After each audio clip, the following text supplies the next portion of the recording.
සටනක් කළා මේ රටේ වනචර ප්‍රභූ පැලැන්තියට එරෙහි. එක් ප්‍රභූ පැලැන්තියක් පරාජය කළා. වික්‍රමසිංහ රාජපක්ෂ ප්‍රේමදාස මේ වනචර තුප්පහි ප්‍රභූ පැලැන්තිය එරෙහිව ජනතාව පාරට බැහැලා සටන් කළා පරාජය කළා. රාජපක්ෂ වනචර පැලැන්තිය වනචර ප්‍රභූ ස්ථාපිතය ස්ටැබ්ලිෂ්මන්ට් එක ඡන්දයෙන් පරාජය කරන්න බෑ කිව්වා. ඡන්දයෙන් පරාජය කරන්න බැරි වුණා. මිනි මරමර බලය ලබා ගැනීමට නැවත නැගී සිටියා. හැබැයි ජනතාව පාරට බැහැලා සටන් කළා. දැන් මේ රටේ ජනතාවට තවත් සටනක් කරන්න වෙන පාට තියෙනවා. තවත් සටනක් අපිට කරන්න වෙනවා. එක ප්‍රභූ පැලැන්තියක් අවසానයි. ඒ වනචර දේශපාලන ප්‍රභූ පැලැන්තිය අවසන් කළා. හැබැයි තවත් ප්‍රභූ පැලැන්තියක් වනචර ප්‍රභූ පැලැන්තියකට එරෙහිව සටන් කරන්න වෙලා තියෙනවා.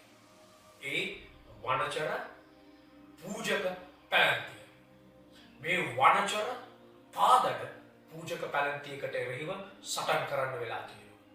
පවතින සම්මත නීතියෙන් ගැලවුණත් මේ බරපතල මේ අහිංසක දැරියකට කරපු මේ බරපතල අපයෝජනය වදහිංසනයට එරෙහිව අපිට සටන් කරන්න සම්මතයෙන් ගැලවුණත් ජනතාවකින් ගැලවෙන්න ඉඩ තියන්න බෑ. මේ රටේ ජනතාව සියලු දෙනාටම ඉහළින් ඉන්නේ. අපි නැවතත් මතක් කරනවා. මේ රටේ ජනතාව සියලු දෙනාටම ඉහළින් ඉන්නේ. ජනතාවට පුළුවන් පාරට බැහැලා ඕනෑම ජගතෙක් කෙලවන්න. ඕනෑම ප්‍රභූ පැලැන්තියක් කෙලවන්න පුළුවන්.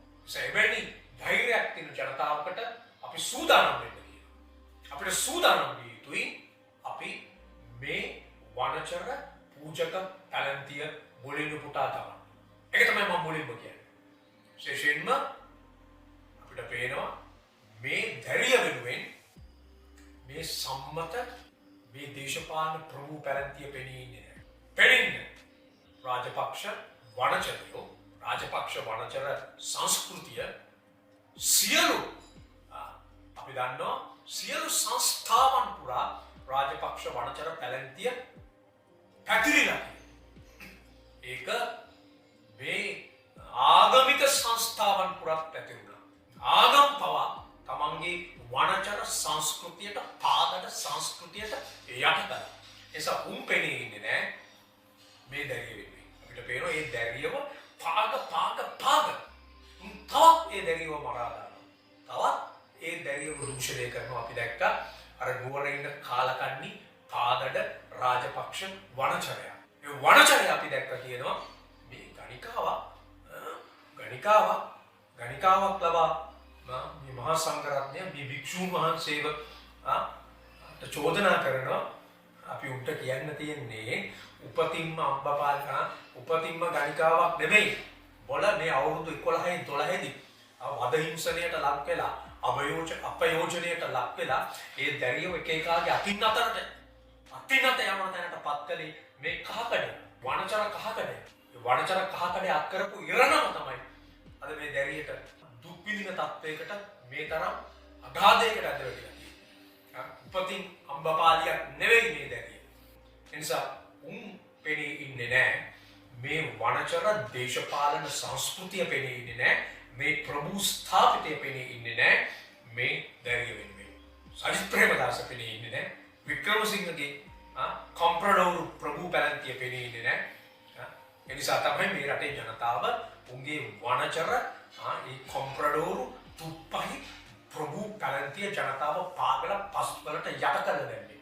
ඒ ප්‍රශ්නේ තියෙන්නේ අපිට අපි අහන ප්‍රශ්නේ තමයි මේ ප්‍රභූවාදයට එරෙහිව ජනතාව තෝරාගත් ආණ්ඩුව දෙන උත්තරේ මොකක්ද? අපිට වැදගත් නෑ ප්‍රේමදාසවත් රාජපක්ෂවත් වික්‍රමසිංහවත් වැදගත් නෑ. වැදගත් වෙන්නේ වර්තමාන රජය දෙන උත්තරේ. අපි අහන්නේ වර්තමාන රජයේ කා වෙනුවෙන්ද නැගී සිටින්නේ? කාගේ පැත්තේද සහෝදරයා හිටගන්නේ? අනු සහෝදරයන් අහන්නේ. කාගේ පැත්තේද හිටගන්නේ? දුර්වලයාගේ පැත්තේද? එහෙම නැත්නම් අර වනචර ප්‍රභූන් හිටගන්න පැත්තේද? අර වනචර කහකඩය වෙනුවෙන්ද පෙනී ඉන්නේ? ඒ වනචර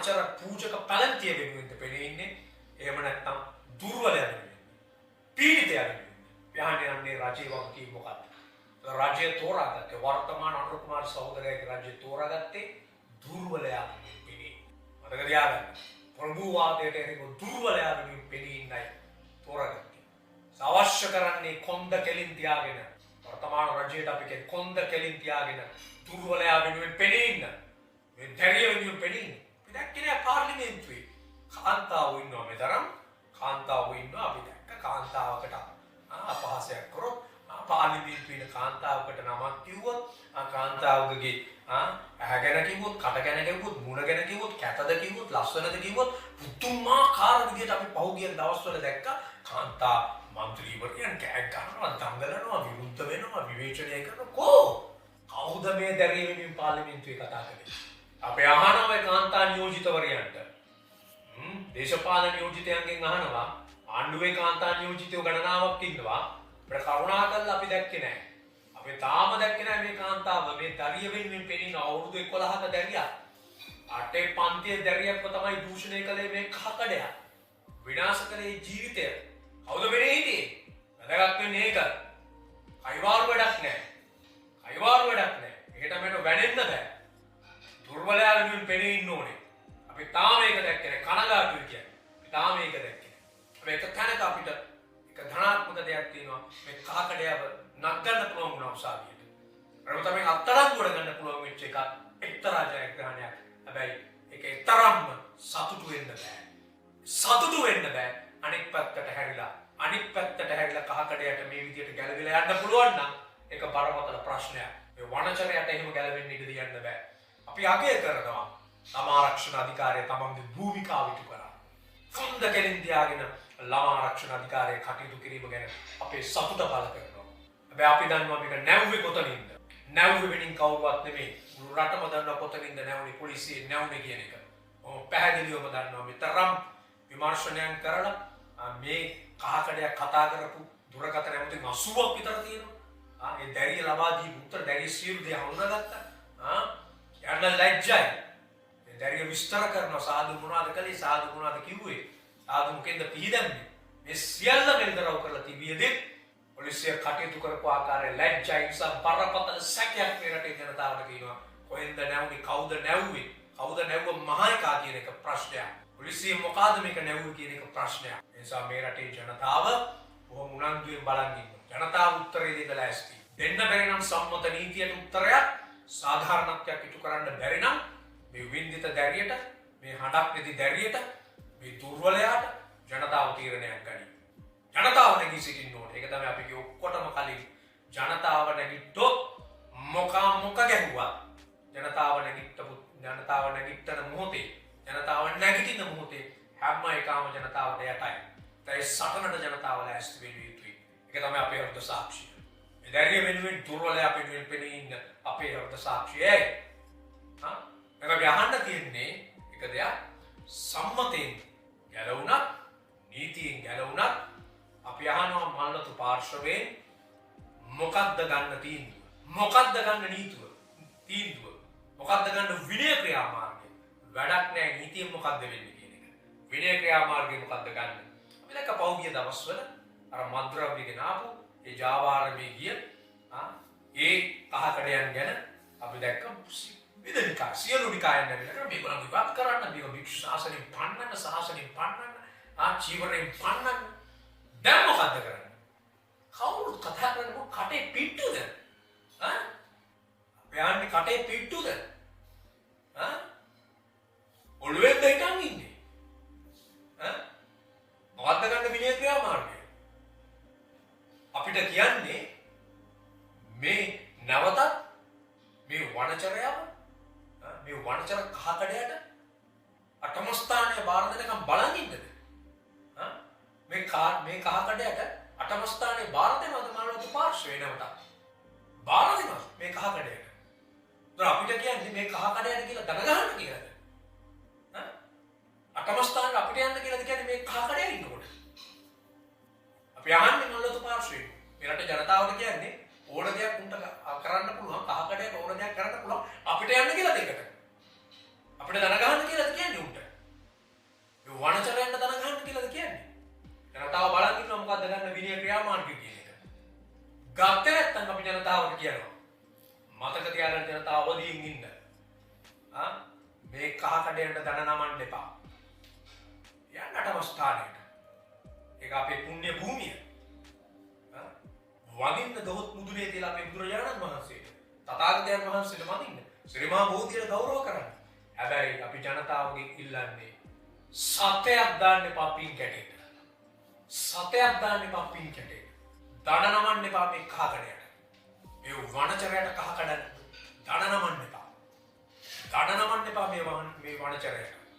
ඒක බුදුරජාණන් වහන්සේට කරන කෞතුකය. මේ වගේ වනචරයන්ට දන නමනවා නම් උන්වහන්සේට කරන අගෞරවයක් අපි.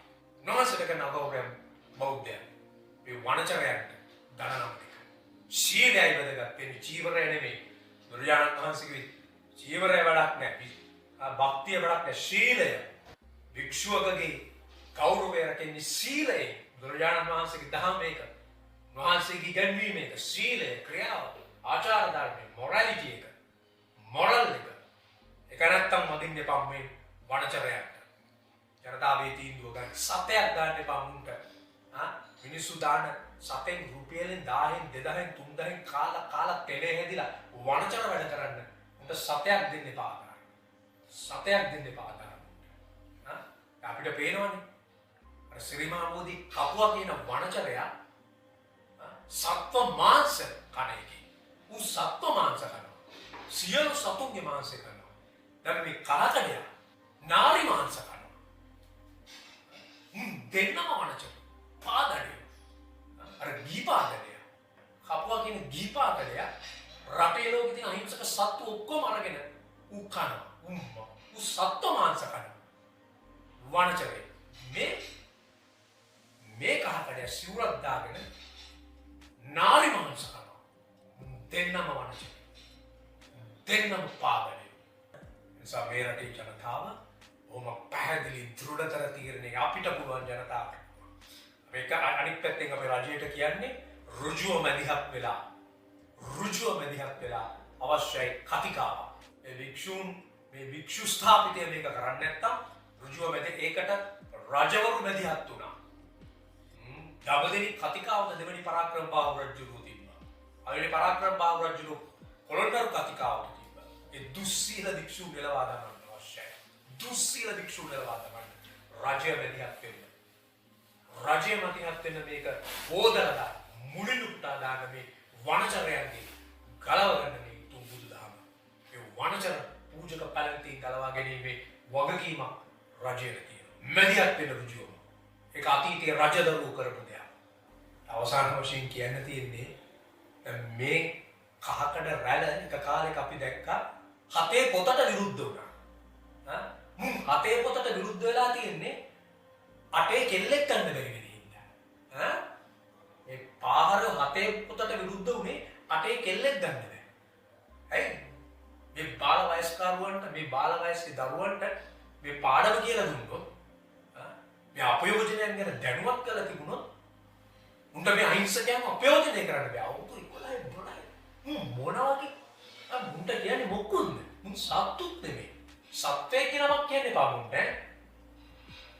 සත්තුන්ගේ නම් එහෙම කියන්නේ බා මුන් නෙවිලා වනචර කාකඩේ. උන්ට මෙහෙම හැංගීම් පහල වෙනවානේ. මේ පෙරේතයන්ට, ජඩයන්ට. එනිසා මේ සටන මේ රටේ ජනතාව කළ යුතුයි. මේ සටන මේ රටේ ජනතාව කළ යුතුයි.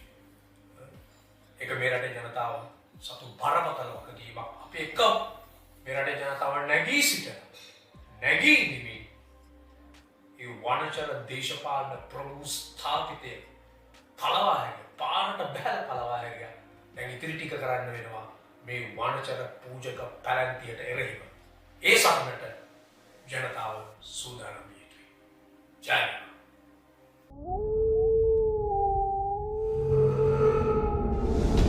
The News Reporter වාරණයෙන් තොර අපක්ෂපාතී වාර්තාකරණය.